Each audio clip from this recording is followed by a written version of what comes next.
അസ്സലാമു അലൈക്കും വറഹ്മത്തുള്ളാഹി വബറകാതുഹു. അൽഹംദുലില്ലാ വസ്സലാത്തു വസ്സലാമു അലാ റസൂലില്ലാ വഅലാ ആലിഹി വസഹ്ബിഹി അജ്മഈൻ.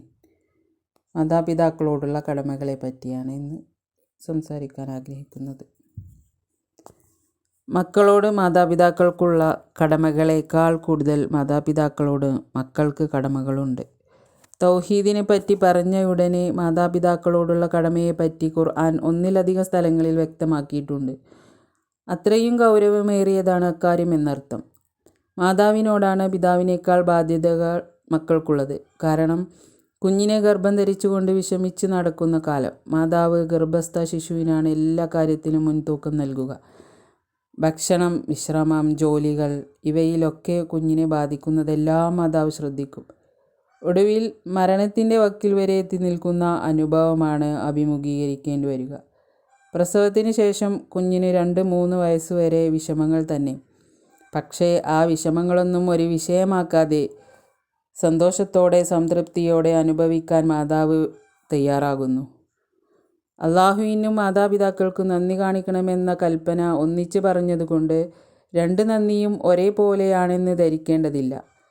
പരമമായ കൂറും നന്ദിയും വണക്കവും അള്ളാഹുവിനോട് മാത്രം.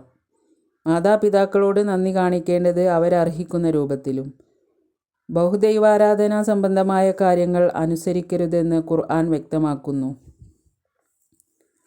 സൃഷ്ടാവിൻ്റെ കൽപ്പനയ്ക്ക് വിരുദ്ധമായി ഒരു സൃഷ്ടിയെയും അനുസരിക്കേണ്ടതില്ലെന്ന് മതം നിർദ്ദേശിക്കുന്നു. മാതാപിതാക്കൾ ആശയാദർശങ്ങളിൽ ഏത് തരക്കാരായിരുന്നാലും മതം തന്നെ വേറെയായിരുന്നാലും അവരോട് നല്ല നിലയ്ക്ക് പെരുമാറണം. മാതാപിതാക്കളെ സംരക്ഷിക്കേണ്ടത് മക്കൾ തന്നെയാണ്.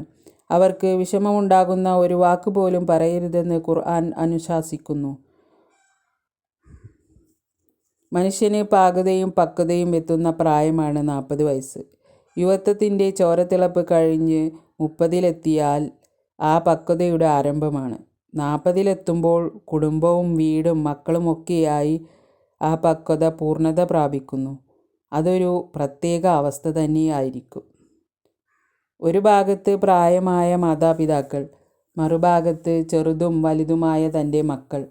അവരിൽ നിന്ന് നല്ലതല്ലാത്ത പല അനുഭവങ്ങളും ഉണ്ടാകും. മക്കളിൽ നിന്ന് വ്യത്യസ്ത അനുഭവങ്ങൾ ഉണ്ടാകുമ്പോഴാണ് മാതാപിതാക്കളുമായുള്ള തൻ്റെ ബന്ധത്തെപ്പറ്റി വിശകലനം ചെയ്യാൻ അവസരം ലഭിക്കുക. ഇരു കൂട്ടരുമായുള്ള തൻ്റെ ബന്ധവും കെട്ടുപാടുകളും ഭൂതഭാവി സ്മരണകളും ചിന്തകളും അവൻ്റെ മനസ്സിനെ അലട്ടുക തന്നെ ചെയ്യും. മക്കളിൽ നിന്നും വിഷമവും വേദനയും ഉണ്ടാക്കുന്ന പല പെരുമാറ്റങ്ങളും ഉണ്ടാകും. അപ്പോഴാണ് തൻ്റെ മുൻകാല ചെയ്തികളെപ്പറ്റി ഓർക്കുക. ഞാൻ മാതാപിതാക്കളോടുള്ള ബാധ്യതകൾ വേണ്ടതുപോലെ നിറവേറ്റിയില്ലല്ലോ എന്ന് ആകുലപ്പെടും. പലതും ഞാൻ ചെയ്തത് ശരിയായില്ലല്ലോ എന്ന് മനസ്സിലാകും. അപ്പോഴവൻ പ്രാർത്ഥിക്കും, അള്ളാഹുവേ, എൻ്റെ മാതാപിതാക്കളെ നീ അനുഗ്രഹിക്കണമേ. നീ നൽകിയ അനുഗ്രഹങ്ങൾക്ക് നന്ദി ചെയ്യാൻ എനിക്ക് അനുഗ്രഹം നൽകണമേ. എൻ്റെ മക്കളെ നീ നന്നാക്കി തീർക്കണമേ.